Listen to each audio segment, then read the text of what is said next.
Hello guys, my name is Luis from Oyer Wine, and in today's video we're going to talk about something that I personally enjoy a lot, I have to say, and that's sweetness. And after all, who doesn't enjoy some sweetness in their lives? Sweetness is actually one of the most important things when we talk about wine. We need to even determine or assess what's the level of sweetness that we can perceive, and it could be either high, it could be medium, or it could be low. And it's there, it's present, and we cannot ignore it. And let me say something, this may apply to you, and if it doesn't, I will greatly appreciate if you can let me know that in the comments. But I do believe that when people start drinking wines, the tendency is that they start looking for the sweet ones. They completely love them, they talk about them, they even share them with the people they love the most. But then when they drink more, and I understand, your palate changes and you get some new styles, then you start to fall in love with, that you put these sweet wines that you love at the beginning, you put them aside and you forget about them. And I think that's a shame, because these wines really have their own charm. So for that same reason, I wanted to talk about one of the wines that I really enjoy when we talk about sweet ones, and that's actually Etnia Mancura from Chile. This is a wine that I didn't try. I have to say that I didn't try this one when I started drinking wine because it was not available in my country. This actually started being sold a couple of years later when I was used to different styles. This one is Moscato. It's one of those grapes that are going to give you a really high sweet level. And in general, these wines tend to be consumed for dessert. Their alcohol level really goes between 5%, 8%, 9 or 10. I mean, the alcohol level is not that high for the sweetness that, the grape itself has. But I have to say that this one in particular is like a surprise when we talk about styles, because the acidity is really high. And what it surprises me the most is that it's really one of those wines that you can get any day, no matter what. It's really cheap. It's like $7-8.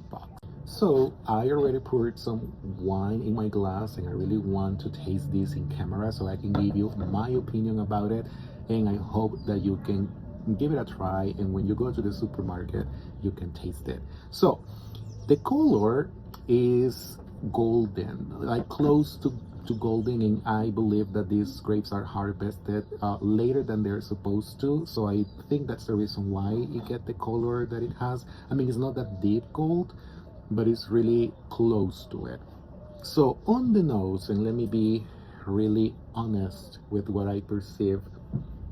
So I do feel some notes of peach and honey. Those are the two aromas that I perceive instantly, and wow, the floral aromas that this grape has, or at least this wine, is just unbelievable. And I'm gonna say something.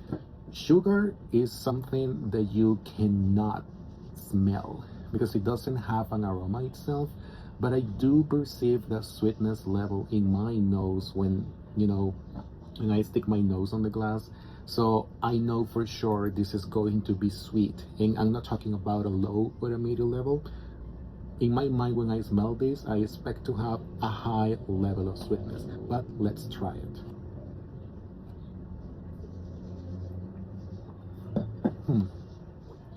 So this is where the magic happens. Remember when I just said a couple of seconds ago that I could perceive that the sweetness of this wine was going to be really high just for the aroma, but that's not the case in the palate. When I first drink this wine, I feel the acidity. It hits right away. My mouth waters like you have no idea, which is really rare with this type of wines. I mean, Moscato is one of those grapes that is not going to give you a high level of acidity. It's mostly sugar that you're gonna feel, but the acidity in this one is absolutely amazing. It's really high. Let me try it again.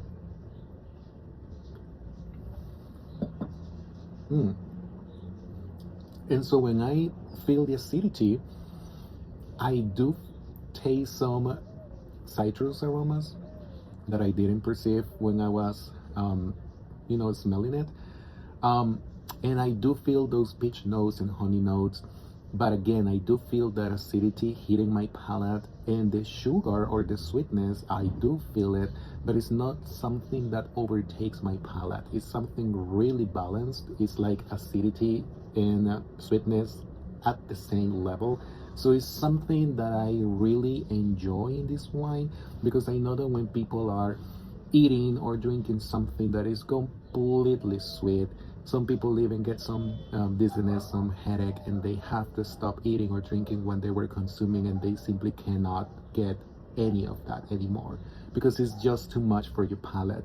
And maybe that's the reason why the people who go in different wine styles, and for example they enjoy wines with a lot of tannins and a lot of acidity, when they go back to the sweet wines they cannot process them as they used to, because now their sweetness intake is not the same that it used to be before. And I get that. And so this one, in my opinion, will be an excellent idea if you feel that's the case with you. So if you're looking for this type of wines, if you're looking for something sweet but it's not going to insult your palate, for having a really high level of sugar, I can tell you for sure this is the wine that you need to look for the next time you go to the supermarket. It's worldwide, it's in my country, but I'm pretty sure that you can find it anywhere. If you try it, I will appreciate if you can leave what you think in the comments, and I will appreciate a lot if you also start following me so I can just put more of these videos and get better in making videos. This is my first one that I decided to do with the wine that I really enjoy personally talking. So I hope that you give me that like, and I hope to see you next time.